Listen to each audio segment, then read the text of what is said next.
नमस्कार सर्वांना, आपले स्वागत आहे आपल्या आवडत्या केडी जंगम या यूट्यूब चॅनलमध्ये। आजच्या व्हिडिओमध्ये आपण आपल्या घरातील वापरण्याची पाण्याची व संडासची टाकी कोणत्या दिशेला असावी याबद्दलची माहिती आजच्या व्हिडिओमध्ये पाहणार आहोत। आपण सर्वांना माहितीच आहे की पाणी हे जीवन आहे। आपण आपल्या घरामध्ये दररोज वापरण्यासाठी पाणी हे अत्यंत महत्त्वाचे आहे।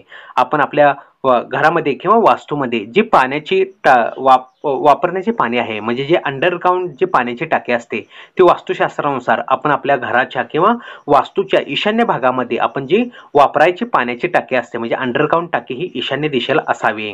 तसेच त्यानंतर आपल्या घरातील जे टॉयलेटची म्हणजे संडासची टाकी असते त्यालाच आपण सेफ्टी टँक म्हणतो। सेफ्टी टँक म्हणजे संडासची टाकी ही वास्तुशास्त्रानुसार वायव्य दिशेला असावी। वायव्य दिशा म्हणजे पश्चिम व उत्तर या दिशेचा कॉर्नर म्हणजे वायव्य दिशा आहे। जर वायव्य दिशेला शक्य नसेल तर दक्षिणेच्या मध्यभागी किंवा पश्चिमेच्या मध्यभागी किंवा उत्तरेच्या मध्यभागी इथे संडासची टाकी म्हणजे टॉयलेटची सेफ्टी टँक त्या ठिकाणी चालेल। तसेच आपण आपल्या वास्तूची किंवा घराच्या नैऋत्य दिशेला तसेच आग्नेय दिशेला व घराच्या ब्रह्मस्थानी कधीही सेफ्टी टँक म्हणजे संडासची टाकी कधीही नसावी। आजच्या व्हिडिओमध्ये आपण माहिती पाहिली की आपल्या घरातील वापरण्याची पाण्याची टाकी व संडासची टाकी कोणत्या दिशेला असावी। व्हिडिओ पाहिल्याबद्दल आभार, धन्यवाद।